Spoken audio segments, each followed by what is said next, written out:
They said she's been standing out in the pasture for about 2 years. I can feel her body get tense. I had 2 Palomino horses come in a day apart. I had the one that I showed you the evaluation video of a couple of days ago. Then I had this one. This is Coda. She is 10 years old, and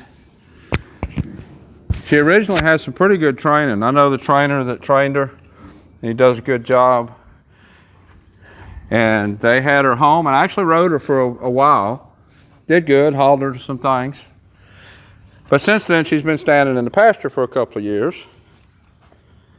And when they went back to saddle her back up, she acted pretty green. She bucked a little bit, acted up. So she's here to be restarted, and that's what I'm going to start with here today. I'm going to bridle her first. I just about always do that on these green horses. I want the distraction of the bit to be on their mind when I'm doing the saddling and the other things. Now see, she's looking away. She's not giving me the respect that she needs as far as being aware of what I'm asking her to do and willingly accepting it. That's something I need to be aware of. Bring your head over here. That's something I'll be aware of. And I'll address that as it goes. Another thing I've noticed is she has a little bit of runny eyes. Doesn't seem to be bothering her too much. We've had some dry weather. It's probably just some dust from her runny eyes. Some dust causing her eyes to be a little runny.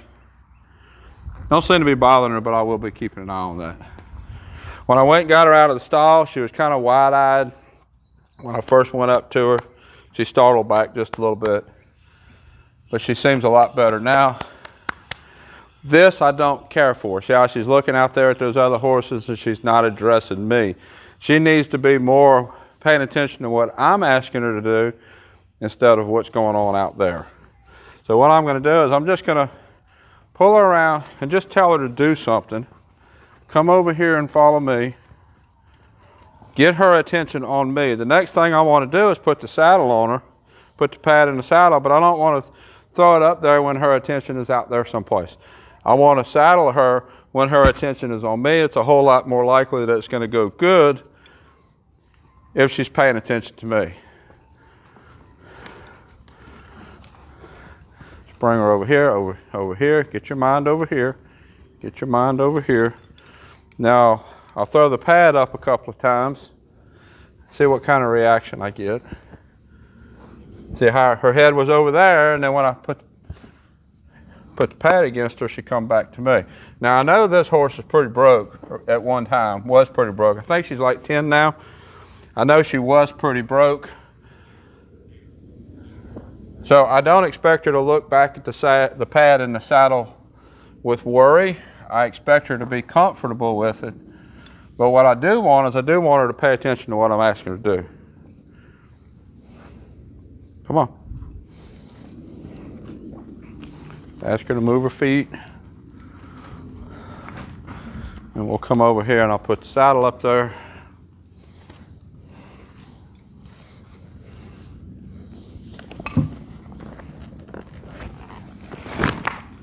If she was a young green horse, I would have done that different. But with her situation, I know she has been broke. Now she's pushing forward through the pressure. Ask her to back up. I know that she had been well broke. So I want to just throw it up there and see what I get.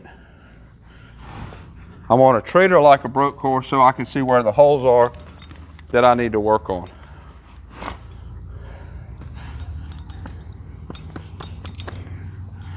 Now what I'm going to do, she kind of startled away from this side. So what I want to do is I want to put the lunge line on her and have that on when I girth the saddle up. Because if she does start to buck, which I'm expecting she quite possibly will, I want to have her on the lunge line. I really don't want her to buck. I'm going to try to not let her buck. And what I will do is give her something else to do.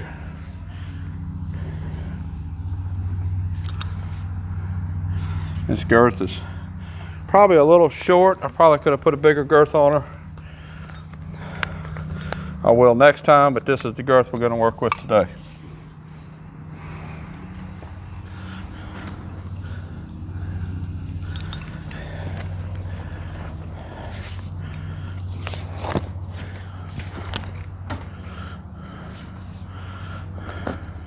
Now I want to get the saddle tight enough so it don't fall off.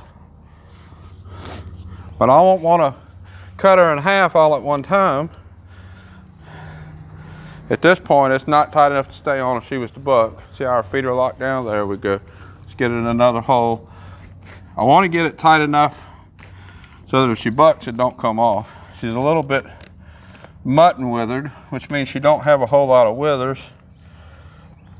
So the saddle needs to be snug, otherwise it will roll.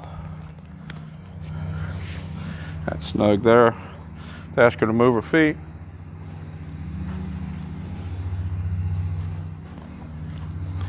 Move her feet. She's chewing a little bit. That's a good sign.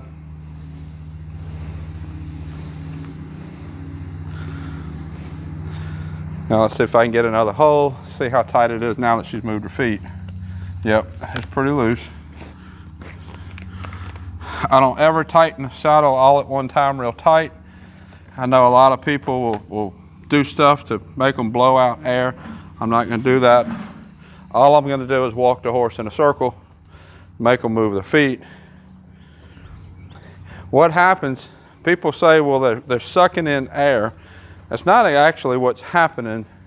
They're not really sucking in air. What's actually happening is they're tightening all these muscles, like blowing your chest up, like making your muscles big. That's what they do there. They're not sucking in air. If they were actually sucking in air, then when you went to lope them or do something more strenuous, they wouldn't be able to breathe. So they're not actually sucking in air when you're tightening the saddle, they're actually tightening their muscles, pushing back against that girth that's tightening up. Now it's tight enough that it's going to stay on. So what I want to do, I want to go ahead and ask her to move her feet, lunge just a little bit, and let's see what we get.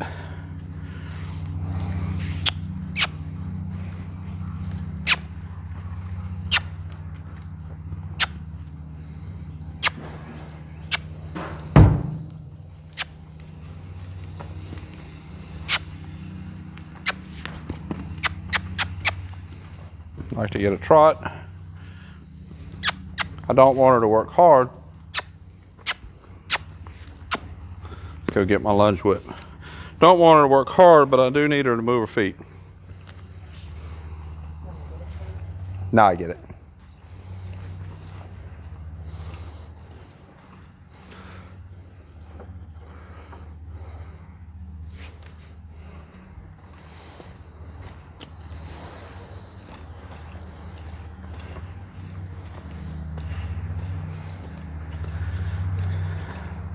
A lot of times when you get horses in, most of the time when you get a horse in for training, you don't know much about the horse's previous training.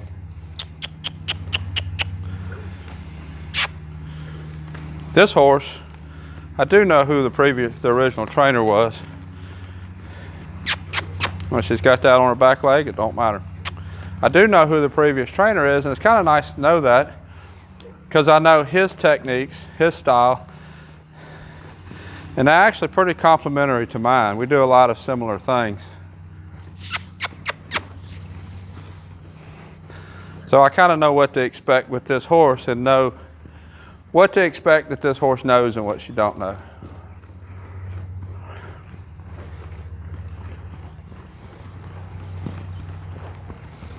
We're going to work our way over to the wall so we can change directions. I never disengage the hip to change directions. I'm always going to do a direction change with the hip engaged.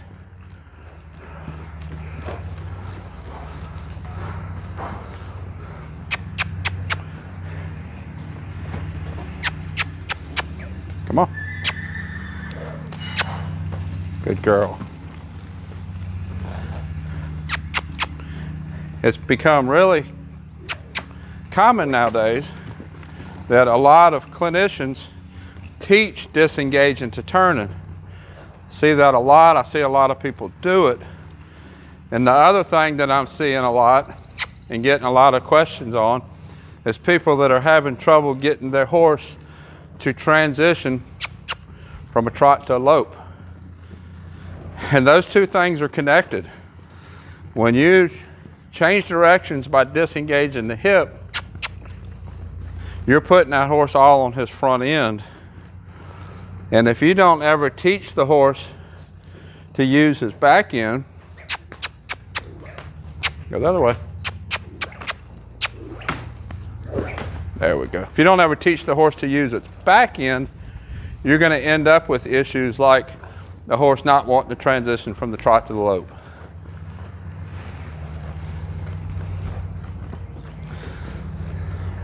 Now, I'm not really trying to tire the horse down. I typically don't do much lunging on a broke horse. But what I do want to accomplish with this horse is I want to get her a little bit more paying attention to me, which I'm just about there. I'm watching that inside ear, and it's coming back on me. She's not changing directions as easily as I would like, but she's not exactly telling me no either.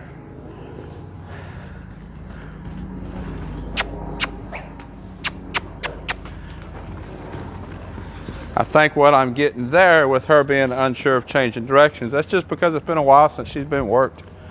They said she's been standing out in the pasture for about 2 years, not really asked her to do much of anything. So what I'm wanting to do, what I need to do is just kind of get her restarted. So now that right ear is on me, the left ear is forward, right ear is on me. Like what I'm getting here. So I think it's about time to get on her back and see what happens.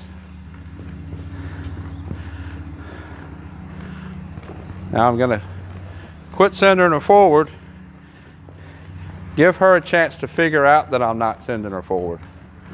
When I was changing directions at the wall. Right now I'm not asking her to change directions, but I'm not telling her to go either. See, I swapped hands with the lunge line. She's got forward on her mind. This is one reason why you need to get your horse's mind on you. Obviously, her mind does not pay attention to me. I'll kind of tip her nose just a little bit.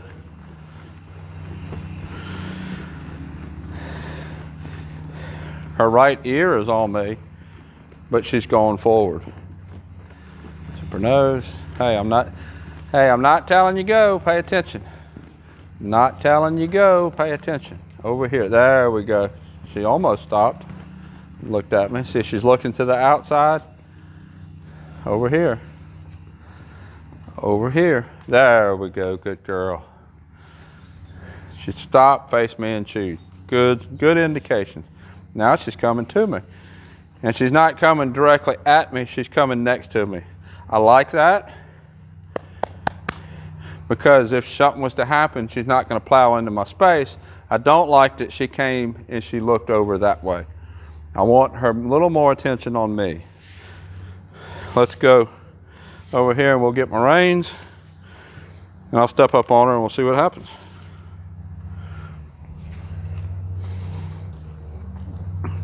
I have just a plain smooth snaffle bit on her. I know she's been ridden in more than this in the past, but I'm not going to go straight to that right now. And because of her past history and her training, I know she knows how to work off the bit. So I'm going to attach to the bit. Walk her over here. Let's see how she does when I go up to the mounting block. The trainer that trained her is a lot taller than me, so I doubt that he used a mounting block. And I don't know if our owner had been using one, so this could be new.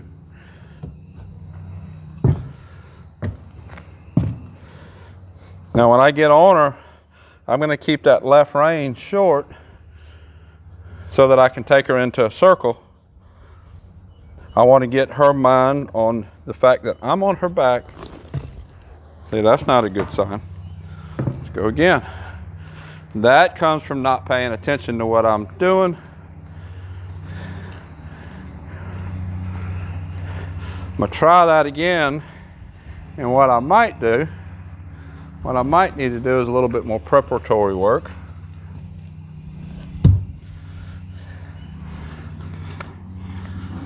My original thought was to just pick up where I know she was,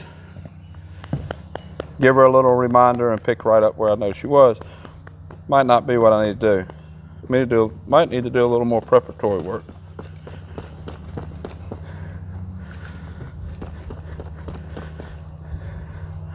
See what happens if I stand up in the saddle.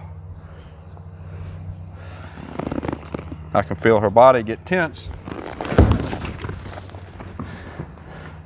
So we're going to have to do a little more preparatory work. Let's start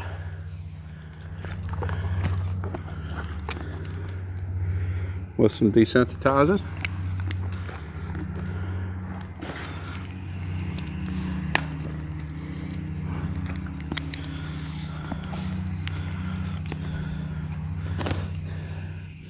Put the lunge line back on her.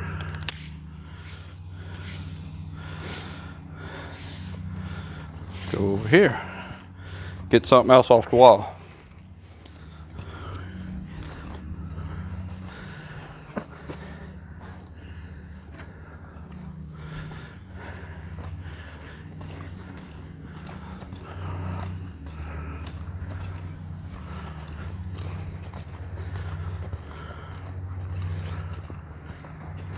A couple of things I could go to from here.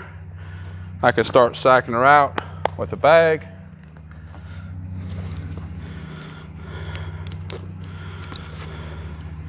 I'm going to do this first. I might come back and sack her out with a bag later, but I want to go to this first because I know that she has been broke to ride. She spooked when I stepped up in the stirrup, so I want to put something on her that's going to bounce around to get her a little more used to that.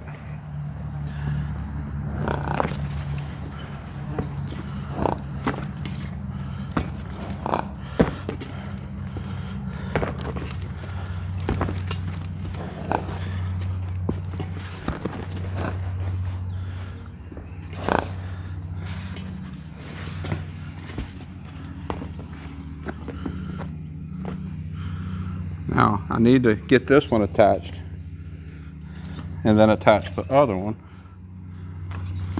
Attempt to attach the other one.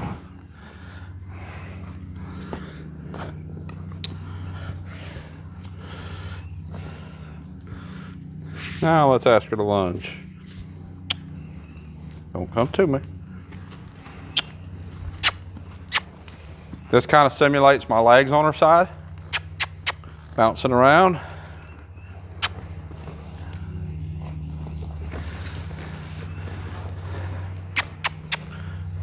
And go the other way. Come on.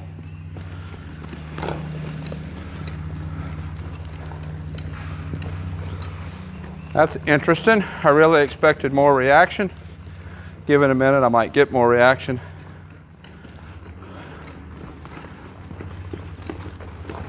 Now she just looked at it. There we go. Now we're getting more reaction. Move her feet again. I took a hold of her face because I really don't want her to buck. Go. All right, let's go the other way. I don't care what direction you go, but you need to move your feet.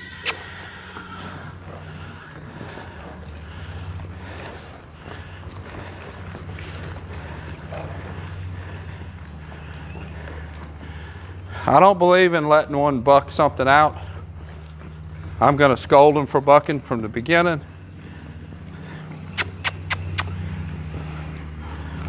So she starts to buck, I'm going to change directions, pull her head to me. We'll change directions right here. Right now she's outrunning it. There we go. Let's ask for a direction change.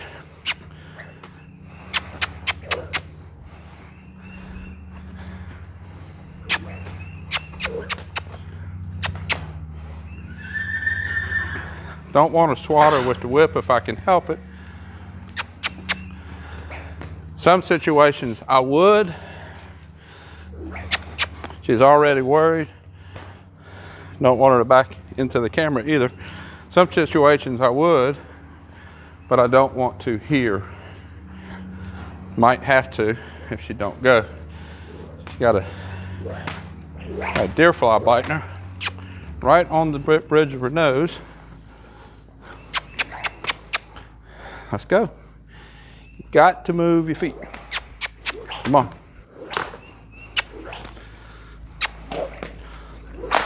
Go on. There we go.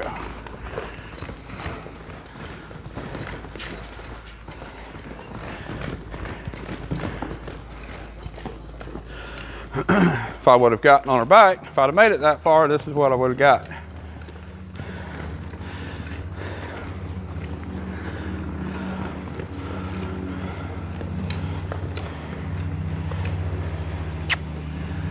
Change directions again. We'll be working that direction. I'm going to start being a little more insistent of a better change of direction. Wasn't too worried about it before.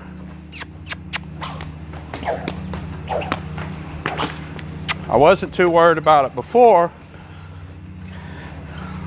because if she would have just let me get on and ride off, things would have been okay. I wouldn't have had to go back and do more groundwork. Now that we need to do more groundwork, I need to make the groundwork that we're doing better, raise the quality of the level that I ask her for.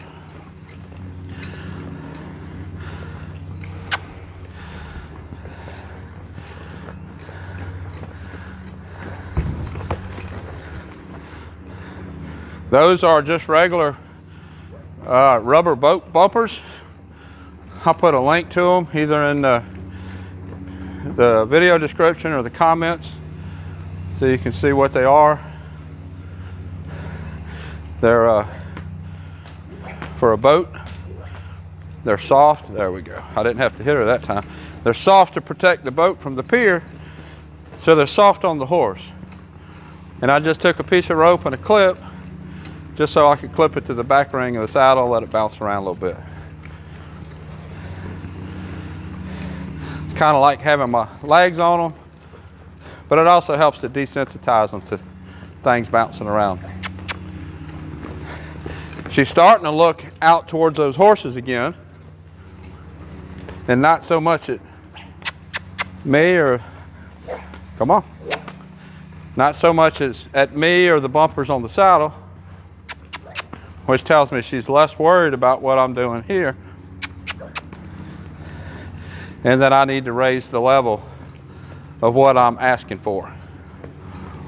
If she's not giving me and what I'm asking her to do enough attention, then I need to ask more. A lot of times you wonder, when is it time to ask more of your horse, and when can the horse not handle more? Well, that's one of the big things I look at.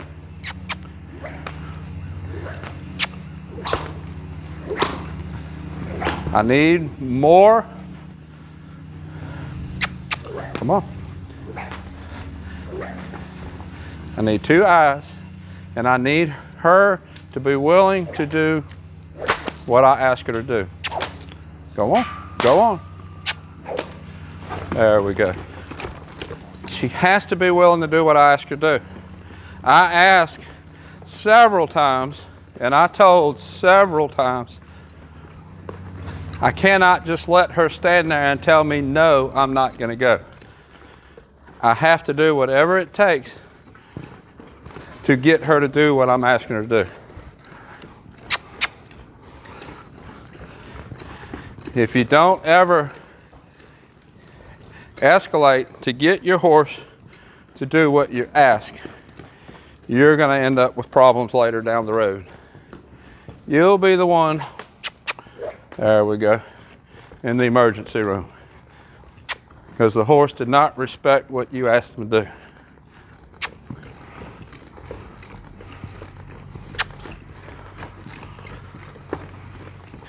Again, she's looking to the outside. Change directions. There we go.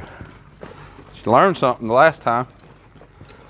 She learned that I'm not going to just stand here and let her tell me no. So like I said, I know the trainer who originally trained this horse. I suspect that between the time when he sent the horse home and when they were riding this horse, some of these behaviors started to come out and never were fixed. Could be the reason why she stood in the pasture a while, might not, I don't know. But I know that that trainer would not have let these behaviors go either. He trains performance horses just like I do.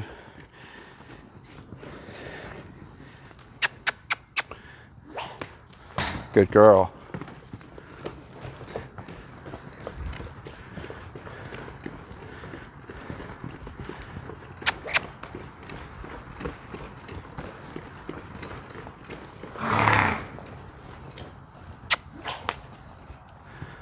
Getting better engaged turns. Better at saying okay when I ask her to do something.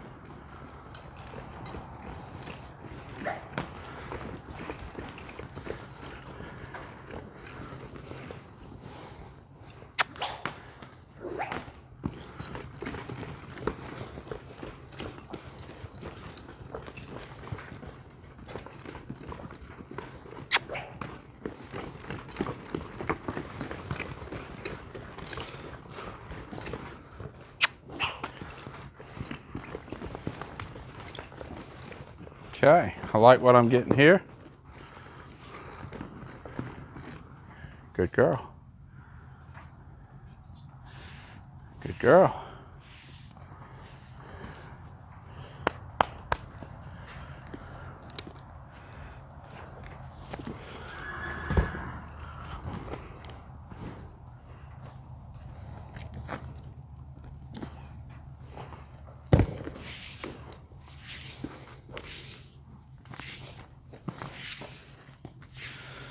Let's go back over here, grab my reins.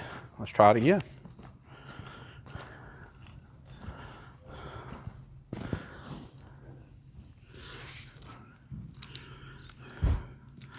Still going to clip them to the bit.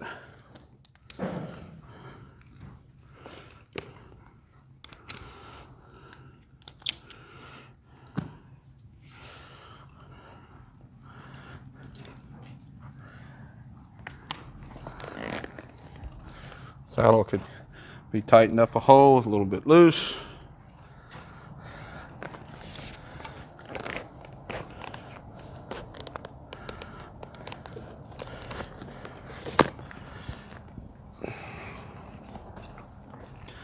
Now let's see what happens.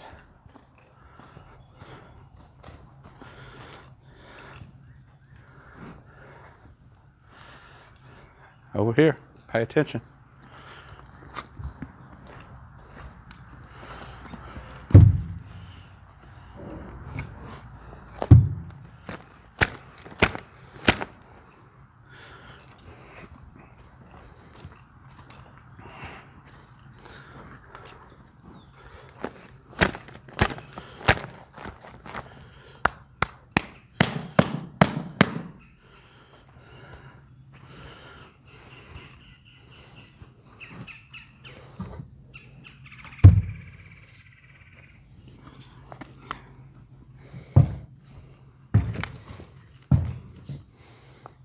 Come on. Like I said before, she might not be used to being mounted with a mounting block. I'm going to work it because I want to spend some time standing above her without getting on her. There we go, good girl.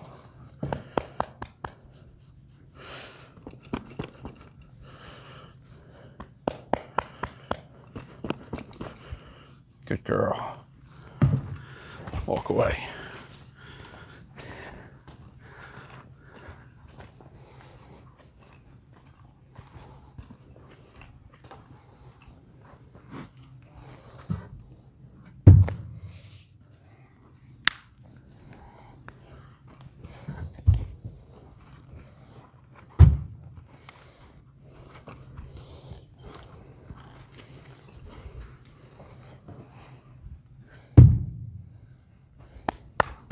At this point, I do not believe in asking a horse to cue up to the mounting block.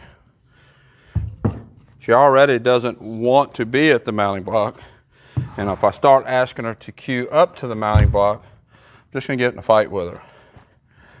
That's not the kind of thing you do with a horse like this. That's the kind of thing you teach a horse that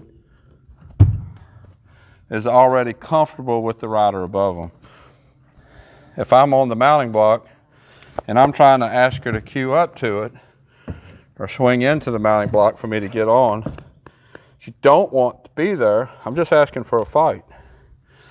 I need her comfortable with me above her. Then we can teach something like that.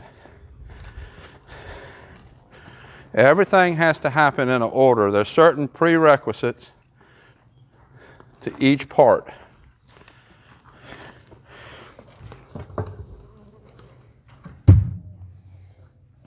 Good girl.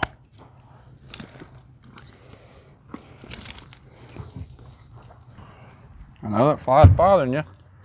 Pay attention to me, and I'll help you with the fly.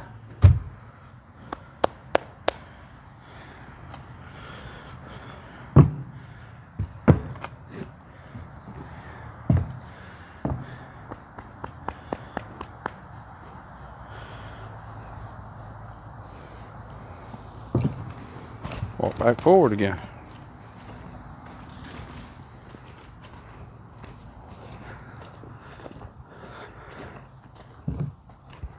Come on.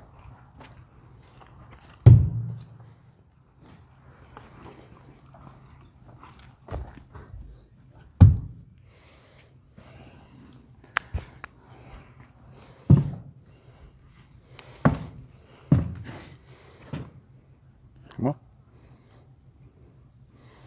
See, that's what I'm talking about with asking them to cue up. I'm just asking her to step forward. She don't want to step forward. So what I would have to do to escalate that is not going to be productive working towards our objective. Come on, there we go. Instead, I'm going to reward her for the right behavior. Eventually, I'll punish her for the wrong behavior by making her lunge or move her feet, something like that. But I want to get some right behavior. I want her to stand with me up here.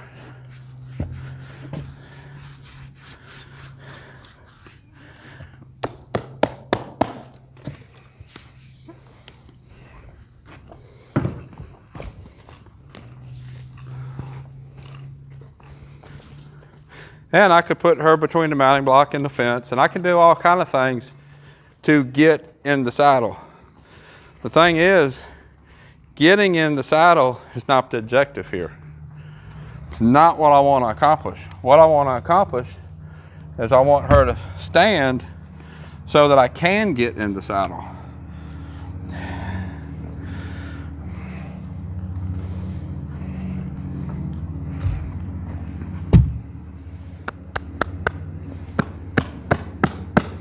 It's the standing part that's the objective. The standing part is what we want to accomplish. Doing things, more extreme things or other actions to get me in the saddle is not going to be productive to my end goal of standing. You can't force a horse to stand. You can encourage them to stand. You can reward them when they do stand, but there's nothing I can do to force this horse to stand here. So what I'm going to do is I'm going to encourage it to stand here and reward her when she does. Good girl.